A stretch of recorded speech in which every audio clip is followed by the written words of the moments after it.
ধন্য করে এই পর্যায়ে আজকে তাফসীরুল কোরআন মাহফিলের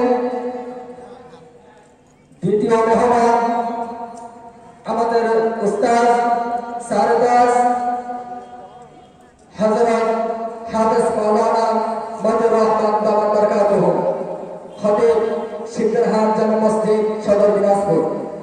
আমি হুজুরকে তার মূল্যবান বয়ান পেশ করার জন্য সবাইকে অনুরোধ জানাচ্ছি। আসসালামু আলাইকুম ওয়া রাহমাতুল্লাহ। ওয়া আলাইকুম আসসালাম ওয়া রাহমাতুল্লাহ। আউযু বিল্লাহি মিনাশ শাইতানির রাজীম। বিসমিল্লাহির রাহমানির রাহিম।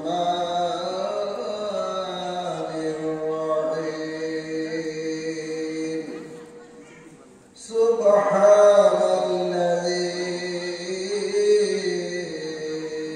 আসরা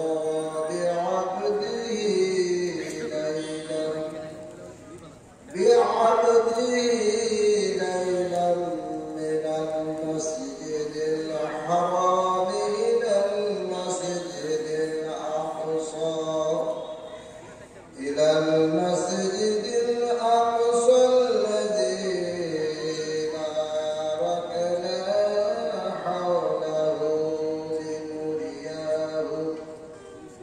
حوله لنريه من آياتنا إنه هو السميع البصير. صدق الله العظيم. قال النبي صلى الله عليه وسلم الصلاة معراج المؤمنين. درود إبراهيم اللهم صل على محمد وعلى آل محمد كما صليت على إبراهيم وعلى آل إبراهيم إنك حميد مجيد. اللهم بارك على محمد وعلى آل محمد كما باركت على إبراهيم وعلى آل إبراهيم إنك حميد مجيد. সিদ্ধারহাট স্বাধীন বাংলা ক্লাব ও এলাকাবাসীর উদ্যোগে এক বিরাট তাফসীরুল কোরআন মাহফিল।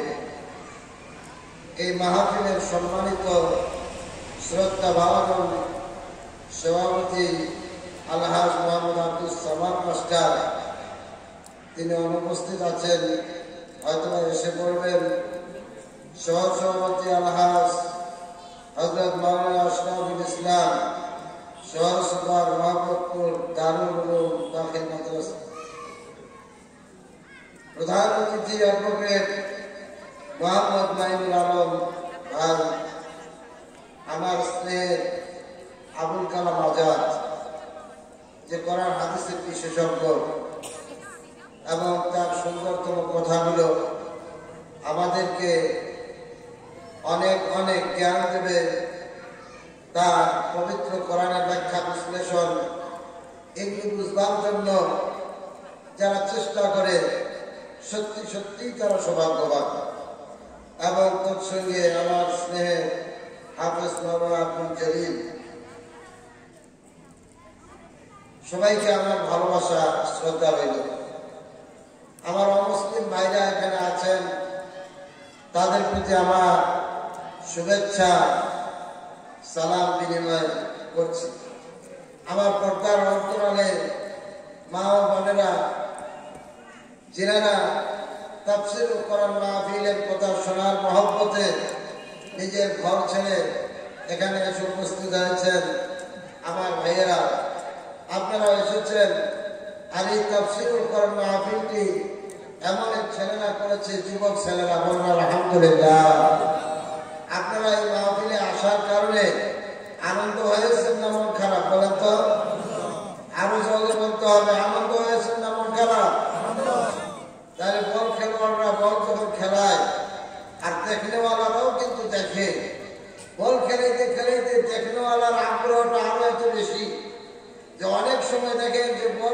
ছটায়, তখন দেখনেওয়ালারা দেখেন যে ওখানে ছুটি আছে, পোয়া আছে, ওই মনে করছে বোধ আমি পোয়া বলের মধ্যে শট দিলাম, কিন্তু ঘোড়াটি বলের মধ্যে নয়, চাইয়া আমার পায়ের শটটা চাই দেখেন যে বাঁশের খুঁড়িতে লাগিয়ে দিয়েছে। হয় কিনা এরকম হয় কিনা? তাহলে দেখনেওয়ালারও একটা আনন্দ কাজ করে, ঠিক কিনা? আপনারা যে তাফসীরুল কোরআন মাহফিলে এসেছেন, এজন্য আপনাদেরকে একটি শুকরিয়া আদায় স্বরূপ আনন্দ প্রকাশ করতে হবে। আমার সাথে চিৎকার দিয়ে বলতে হবে লিল্লাহি তাকবীর, আল্লাহু আকবার। এই আওয়াজ দিয়ে হবে না। অটো রিক্সা আছে, যদি চার্জ না থাকে তাহলে ঠেলি ঠেলি পার করাইতে হবে, হয় কিনা? ড্রাইভার বলবে এই অটো দিয়ে আজ কাম হবে না, আমি নিতে পারবো না। কাজেই চার্জ করা মোটর যদি আসে, অটো আসে, তাহলে ও বলবে হুজুর আসে, ঠিক কিনা বলেন? আমাদের ইমানের ব্যাটারি গুলোকে চার্জ করতে হবে কোরআন দিয়ে। আপনারা যে আওয়াজ দিয়েছেন সেই আওয়াজে, হ্যাঁ, গোরস্থানের মধ্যে মাইয়াদেরা যে আওয়াজ দেয় সেই ধরনের আওয়াজ হবে। আমি এবার আপনাদের বিনয়ের সাথে বলবো, আওয়াজগুলো এত জোরে হবে এলাকার সর্বশ্রেণীর মানুষের কানে যেন এই আওয়াজ পৌঁছে যায় যে শিকদার একটা বিরাট এবং ঐতিহাসিক তাফসীরুল কোরআন মাহফিল হচ্ছে। পারবেন এই ধরনের চিৎকার দিতে? ইনশাআল্লাহ পারবেন তো? ইনশাআল্লাহ। বলেন লিল্লাহি তাকবীর, আল্লাহু আকবার। আয় নাই, এবার আরো জোরে বলতে হবে লিল্লাহি তাকবীর, আল্লাহু আকবার। কোরআনের আলো ঘরে ঘরে জালো, হাদিসের আলো ঘরে ঘরে জালো। আলহামদুলিল্লাহ। যেহেতু দ্বিতীয় বক্তা, আমার কথা অল্প বলতে হবে। আমি আপনাদের সামনে সূরা বনী ইসরাঈল থেকে একটি আয়াত কারিমা তেলাওয়াত করলাম। সর্বপ্রথম শুরুর আয়াতটা আজকে কি বলেন তো আরবিতে? বলেন।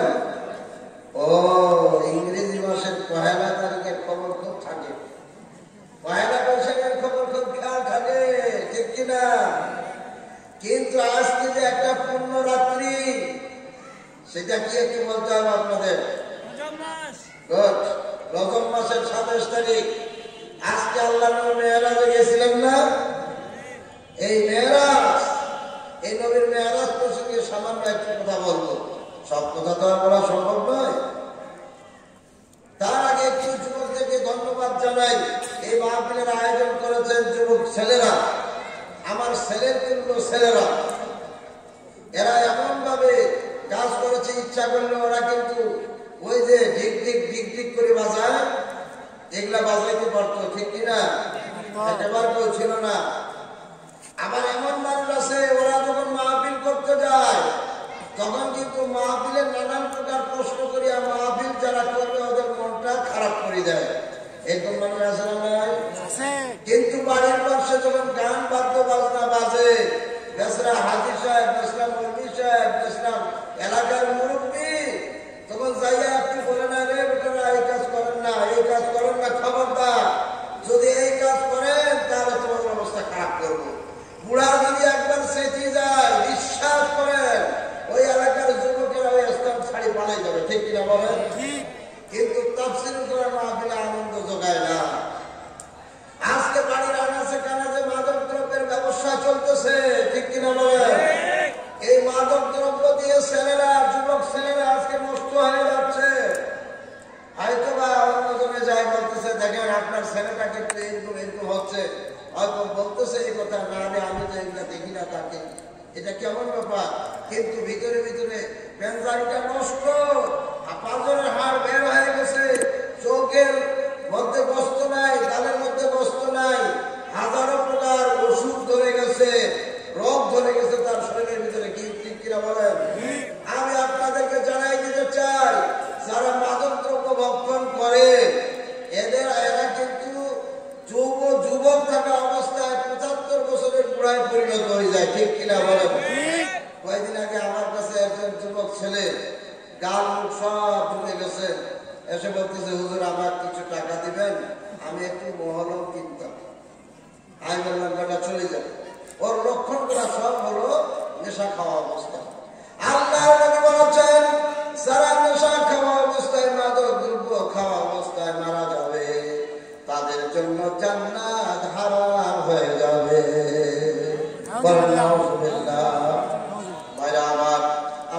এই যুবক ছেলেরা এই যে একটা তাফসীরুল কোরআন মাহফিল করেছে, এই জন্য কি লাভ হবে? আল্লাহ নবী বলেছেন আশাবু নাশাআ ফি ইবাদাতিল্লাহ, যে সমস্ত যুবকেরা তাদের যৌবনকাল, যুবক যুবতীরা তাদের যৌবনকাল আল্লাহর ইবাদত বন্দেগী করতে করতে বেড়ে ওঠে, আল্লাহর ইবাদত বন্দেগী করতে করতে যৌবনকালটা বাড়িয়া ওঠে, আল্লাহ রাব্বুল আলামিন কাল কিয়ামতের দিনে তাকে আরশে আজিমের ছায়ার নিচে স্থান দিবে। সুবহানাল্লাহ। আমার মায়েরা বোনেরা, আপনি যদি আপনার ছেলেকে মেয়েকে ইসলাম প্রিয় বানাইতে পারেন, আল্লাহওয়ালা বানাইতে পারেন, নামাজি বানাইতে পারেন, তাহলে আপনাকে জান্নাত পাওয়ার জন্য টেনশন করতে হবে না। ওই সন্তানটা আপনার জন্য যখন দোয়া করবে, বলবে রাব্বির হামহুমা কামা রাব্বায়ানি সগীরা, এইভাবে বলবে আমার প্রভু তুমি আমার মাতা পিতাকে মাফ করে দাও, তারা যেমন আমাকে আমার ছোটবেলায় তাদের দয়া দিয়ে লালন পালন করেছে, আল্লাহ গো তুমি ঠিক তেমনি করে তোমার দয়া দিয়ে তাদেরকে লালন পালন করো। বলেন সুবহানাল্লাহ। আল্লাহ নবী বলেছেন ইযা মাতাল ইনসানা ইনকাতা আমালু, যখন মানুষ মারা যায় তখন সমস্ত আমল ছেড়ে যায়, কেবলমাত্র তিনটা আমল চলে যায়। এক নম্বর হলো সাদকাতুন জারিয়াতুন, কথা কোনো জনকল্যাণমূলক কাজ করে গেছে, মসজিদ মাদ্রাসা নির্মাণ করে গেছে, মানুষকে ভালো করার জন্য রাস্তা তৈরি করে গেছে, এইগুলি কাজ করার জন্য এর সওয়াব কবরে শুয়ে শুয়ে মাতা পিতারা মানুষেরা পাইতে থাকবে। বলেন সুবহানাল্লাহ। কোন কারবার নির্মাণ করেছে, গাছ নির্মাণ করেছে, গাছ বনে লাগাইছে, এইগুলোর সওয়াব পাইতে থাকবে। আল্লাহ নবী বলেছেন যখন একটা মানুষ গাছ রোপণ করলো, এই গাছের ফলটা আমরা খাইলো, নষ্ট হইল, ওইগুলি সদকা দেওয়ার কারণে যত সওয়াব হয় ততগুলি সওয়াব তার আমল নামে আল্লাহ পাক দিয়ে দেন। সুবহানাল্লাহ। দুই নম্বর হলো আমালাতুন সালিহিন ইয়াদউনাহু, এমন এক সৎ সন্তান, এমন এক নেককার সন্তান, যেই নেককার সন্তানটা মাতা পিতা মারা যাওয়ার পরে তাদের জন্য জীবিত থাকা অবস্থায় অথবা মারা যাওয়ার পরে সন্তানেরা মাতা পিতার জন্য দোয়া করতে পারে, আল্লাহর কাছে চোখের পানি ফেলে কান্দে, গভীর রাত্রিতে বিছানা থেকে উঠিয়া মায়ের কথা বাপের কথা স্মরণ করিয়া দুপুরা চোখের পানি ছাড়িয়া দেয়, আল্লাহ রাব্বুল আলামিন ওই নেককার সন্তানের চোখের পানিগুলো কবুল করে নেয়। আমিন। আর আসতে বলেন আমিন। জোরে বলেন সুবহানাল্লাহ। সুবহানাল্লাহ। আর জোরে বলেন সুবহানাল্লাহ। সুবহানাল্লাহ।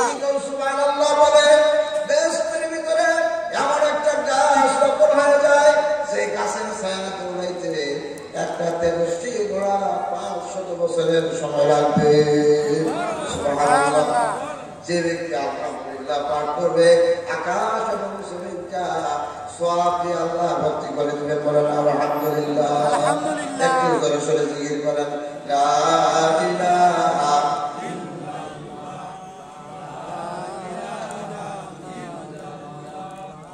লা ইলাহা ইল্লাল্লাহ, লা ইলাহা ইল্লাল্লাহ মুহাম্মাদুর রাসূলুল্লাহ। ভাই আমার, আপনারা কি মন খারাপ করছেন? জান্নাতে যাবে অল্প সংখ্যক লোক, 1099টা যাবে জাহান্নামে, আর জান্নাতে যাবে একজন। কাজে আপনারা মানুষের সংখ্যার দিক থেকে কম হওয়ার কারণে মন খারাপ করবেন না, ঠিক কিনা বলেন? অত্র এলাকার মানুষকে যদি বলা হতো এই এলাকার মানুষেরা আপনাদেরকে ঘোষণা দেওয়া হচ্ছে আজকে যারা এই তাফসীরুল কোরআন মাহফিলে আসবেন তাদেরকে 1000 টাকা করে দেওয়া হবে, এই ঘোষণা যদি মাহফিল কর্তৃপক্ষ দিত তাহলে দেখতেন বুড়া নিজের যুবক ছেলেটাকে বলতো যারে টাকাগুলা তো সবাই নিয়ে আছে, তোরা কখন নিবেন রে ভাই? কিনা বলেন দেখি ভাইরা আমার, জান্নাত কিন্তু 1000 টাকার বিনিময় নয়, কোটি কোটি টাকার বিনিময় নয়। আল্লাহ নবী বলেছেন জান্নাতি মহিলাদেরকে যে উন্নাটা পরানো হবে, নবী বলেছেন এই উন্নাটা এত দামি হবে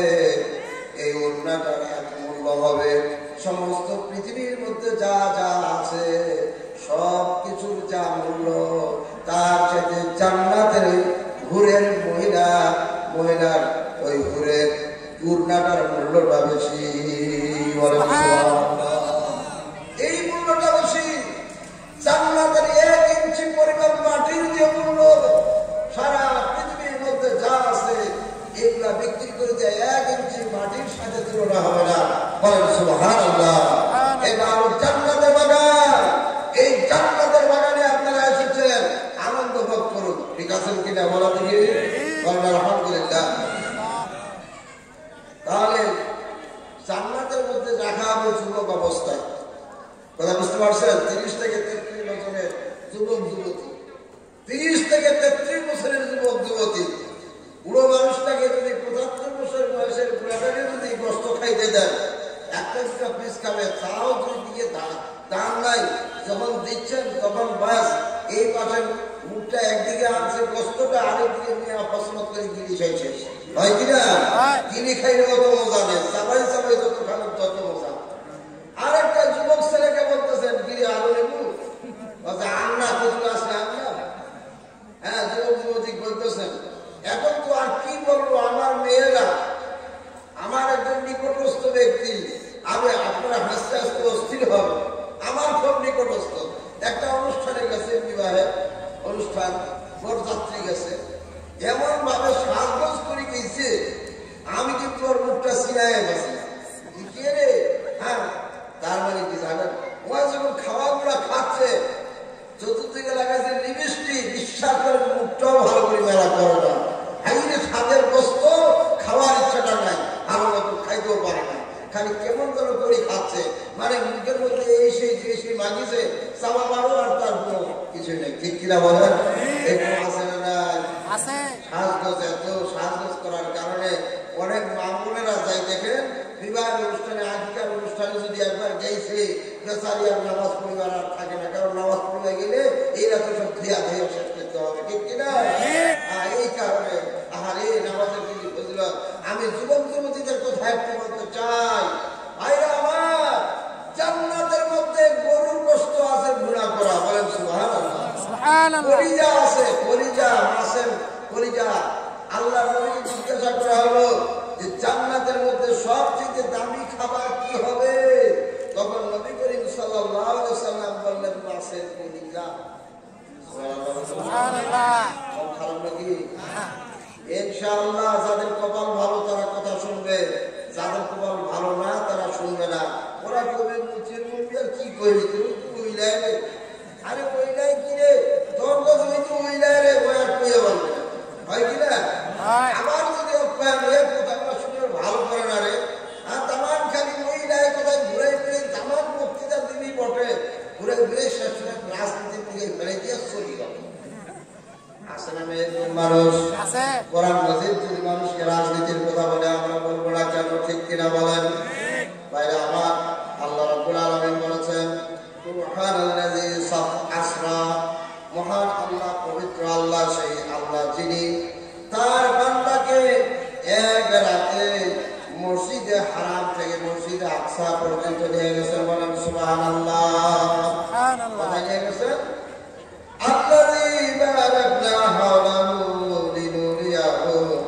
যার চতুর্পার্শ্বে আমি বরকত দান করেছিলাম। বলেন সুবহানাল্লাহ। যেন আমার নবী বরকত দেখতে পান। বলেন আলহামদুলিল্লাহ। কি দেখবেন? বরকত।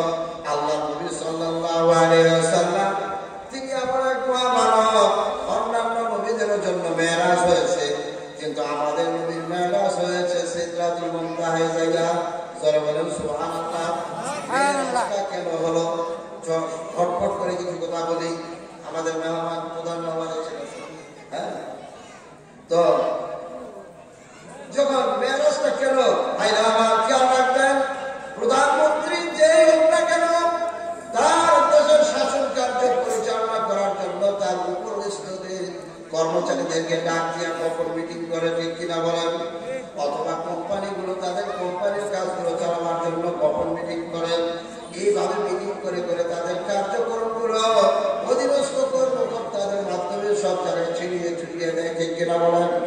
আল্লাহ রাব্বুল আলামিন জমিন তৈরি করেছেন, দুনিয়া সৃষ্টি করেছেন, মানুষকে সৃষ্টি করেছেন, মানুষের আহার আমদানি, অক্সিজেন দান করেছেন, সূর্য চন্দ্র গ্রহ নক্ষত্র সব কিছু দান করেছেন।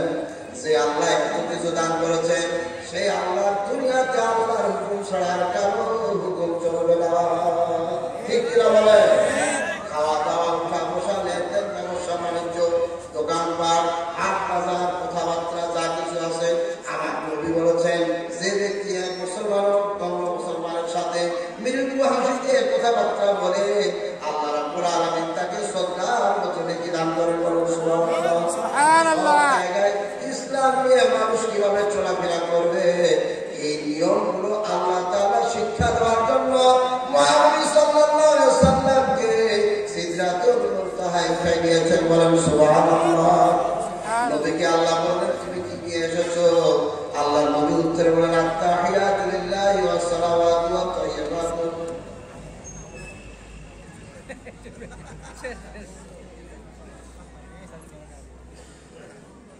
বাড়ির মোল্লা তো আর কি শুনবে, কি বলেন? তারপরেও যে আমার ঢুকাইছে এটা আল্লাহর শুকরিয়া, হ্যাঁ।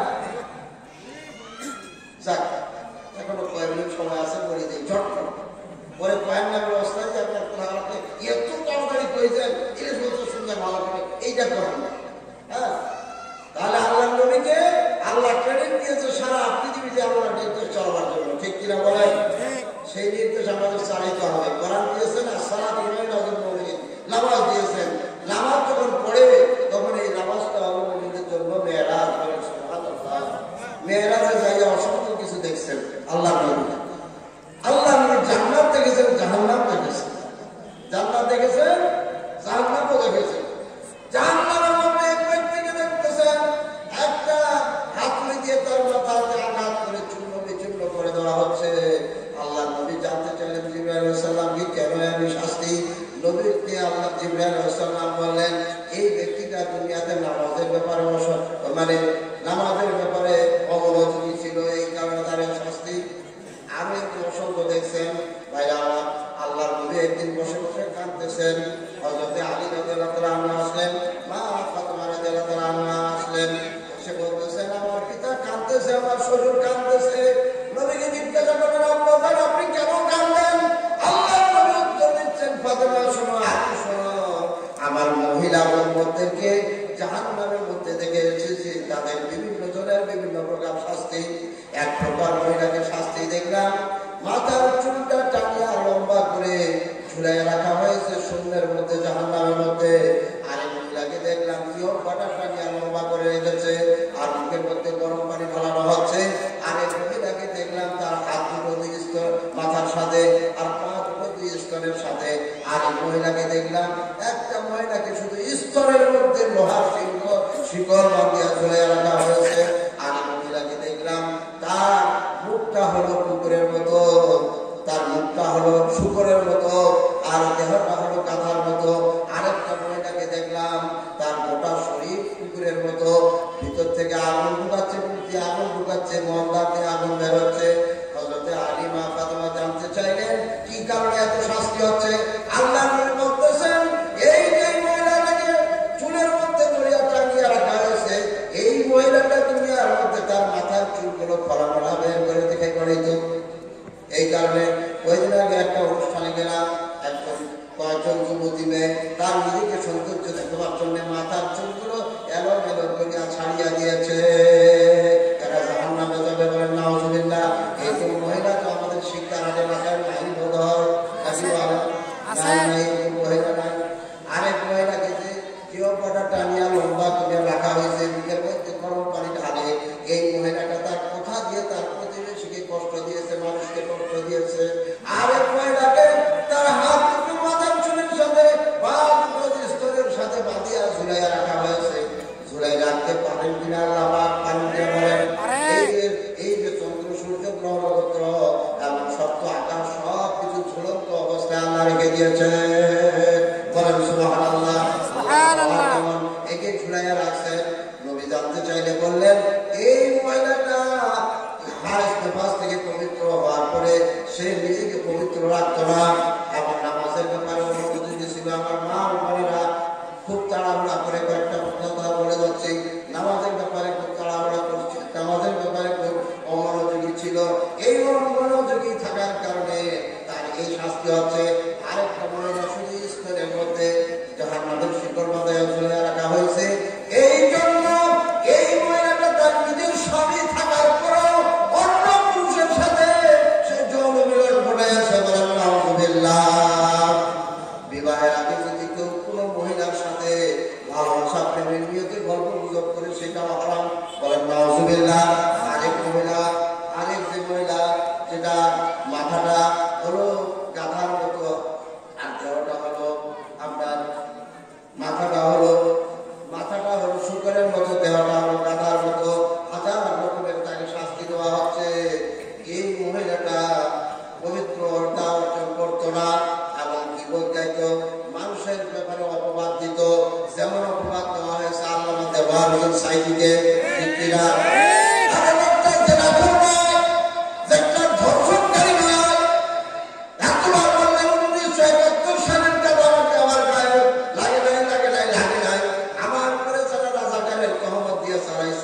যদি প্রমাণ দেখাইতে না পারো আমি 10 কোটি টাকা মানহানির মামলা দায়ের করবো। কিন্তু একটা লোক কেউ আসে নাই, ঠিক কিনা বলে? ক্ষমতাকে কুক্ষিগত করার জন্য, নিজের আসনকে মজবুত করার জন্য তারা আলেমাদের উপর অত্যাচার, কষ্ট, জুলুম, নির্যাতন ইত্যাদি করে ফাঁকা ময়দানে গুলি ছাড়তে চাইছিল, ঠিক কিনা? কিন্তু আল্লাহ পাক একজন আছেন, ইন্নাহুম ইয়াকিদুনা কাইদা ওয়া ইয়াকিদুনা কাইদা ফামাহিলিল কাফিরিনা আমহিলহুম ফাইদা। নিশ্চয়ই তারা ষড়যন্ত্র করে আর আমি আল্লাহ কৌশল করি। আমি আল্লাহর কৌশল কত না উত্তম। আপনি একটু তাদেরকে অবকাশ দেন, ঠিক কিনা করে বলেন? চাইছিল 41 কিন্তু 17 হয় কিনা বলেন? খারাপের কিছু নাই। আলেমরা বলা কোরআন হাদিসের কথা বলতেছি, বাঁচতে যদি চাও ইসলামের দিকে আগে আসো। আজকে হাজার হাজার তাফসীর কোরআন মাহফিল হচ্ছে, আলেমরা ইসলামের জন্য জান মাল দিয়ে মাঠে ময়দানে নেমে গেছে। তুমি যদি আলেমের পিছনে ইক্তেদা করতে পারো, তুমি যদি আলেমের পিছনে থাকিয়ে চালাচাল নামাজ আদায় করতে পারো, তাহলে তুমি সব যখন আলেমের কাছে ফতোয়া দিতে পারো, তাহলে তোমার ভোটটা দেওয়ার ব্যাপারে আলেমের ফতোয়া কেমন কাজ করবে না? তুমি যখন নিজের মাস্তানিগিরি দেখাচ্ছ, তুমি যা করছো মনে রাখো আলেমদের পথের মধ্যে থানা থাকার কারণে তোমার জন্য জাহান্নাম। বলে নাউযুবিল্লাহ। আমি বলি আল্লাহর নবী বলেছেন, আল্লাহ মাউকা উম্মতি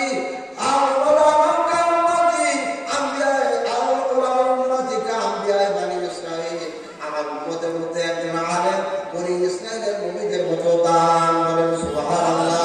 আর আমাদের নবীর দান কেমন? ইন্নাল জান্নাতা হুফিমা দারাল আমবিয়া হাত্তা আদখুলাহা। নিশ্চয়ই কোন নবীরা জান্নাতে যেতে পারবে না যতক্ষণ পর্যন্ত আমি মুহাম্মদ সাল্লাল্লাহু আলাইহি ওয়াসাল্লাম জান্নাতে না যাই। জোরে বলেন সুবহানাল্লাহ। ওয়াহুদিবাতিল জান্নাতু আলাল উমামি হাত্তা তাদখুলাহা উম্মতি।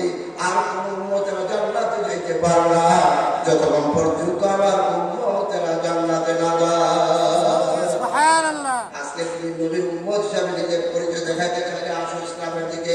ভাইরা আমার মুসলমান যেহেতু অনেকগুলো আছেন, ভাইরা আসুন শুনেন, ইসলাম কোনোদিন মুসলমানের উপরে আঘাত করে না, মুসলমান কোনোদিন মুসলমানের উপরে আঘাত করে না। ওরা বলছিল কি যে যদি তোমরা ক্ষমতা হারাও তাহলে 5 লক্ষ লোক একই সাথে শেষ, ঠিক কিনা? কিন্তু সারা দেশটা যাচাই বাছাই করেন, এই ইসলামওয়ালা ব্যক্তিদের কাছে একটা লোক মারা যায় না। কি ব্যাপার, ঠিক কি দেখি ভয় লাগে? ঠিক কিনা? সুতরাং কেন মারা নাই? এরা ইসলাম প্রিয় ব্যক্তি। আমার একটু রাজত্ব আমরা এটা বলে শেষ করছি ইনশাআল্লাহ। উনার আমলে একটা পপের মূর্তির নাক ভাঙা, কথা বুঝতে পারছেন? এখন ওখানকার অন্যান্য লিডাররা এসে আমার একটু তারা বলছেন আপনার রাজত্ব আমলে আমাদের পপের নাক ভাঙলো কে? আপনি আপনাকে বিচার করতে হবে। উনি গোটা দেশ জানিয়ে দিলেন, কোথা থেকে কোনো প্রকার সাড়া দিল না। তখন উনি ওনাদের ডাক দিলেন যে তোমরা এখন কি করতে চাও? ওরা তখন বলতেছে, হুজুর আমরা আপনাদের মতো একটা নবীর মতো চেহারা বানাইয়া তার মাত্রা ভেঙে দিয়ে অপমানিত করতে চাই। বলেন নাউযুবিল্লাহ।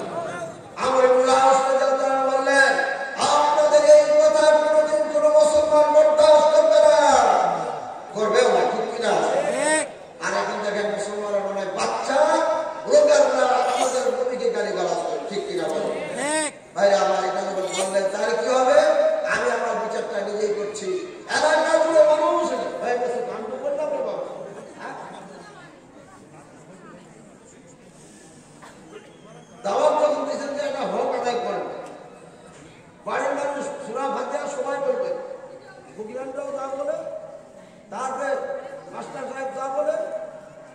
মৌলভী সাহেব যা বলে ওই সূরা ফাতিহা একই রকম অল্প আমি তো বলতেছি বাদ দিচ্ছি ইন্না শুনি নাও কার কি হলো এবারে আমর ইবনে আউস রাদিয়াল্লাহু তাআলা জনগণকে একত্রিত করলেন বিচার আমি নিজেই করতেছি তাহলে শুনে নাও আমার আমলে যখন কবরের নাকটা ভাঙা গেছে তাহলে এই দেখো তরবারি আমার নাকটা আমি নিজেই কেটে দিচ্ছি চিৎকার দিয়ে বলেন সুবহানাল্লাহ তরবারি নাক পর্যন্ত উঠেছে যখন নাক পর্যন্ত উঠেছে তখন সেই লোক ওই মূর্তির নাকটা ভেঙে দিয়েছিল সেই লোক বলছে হুজুর থামেন আপনি আপনার নাক ভাঙবেন না আমি ওই নাকের উপরে একটা পাখি পড়েছিল পাখি শিকার করার জন্য এসেছিলাম যখন তীর মেরেছিলাম তখন কিন্তু ওই তীরের আঘাত পাখিটাকে না লেগে ওই নাকটাকে লেগেছে তাই ভেঙে গেছে মুসলমানের আদর্শ হলো এরকম চিৎকার দিয়ে বলেন সুবহানাল্লাহ যাক আল্লাহ তাআলা আমাদের সবাইকে আজকের মাহফিলকে কবুল করুক সবার আমিন কোরআনের শাসে নিজেদের তৈরি হওয়ার তৌফিক দান করুক সবার আমিন আলেম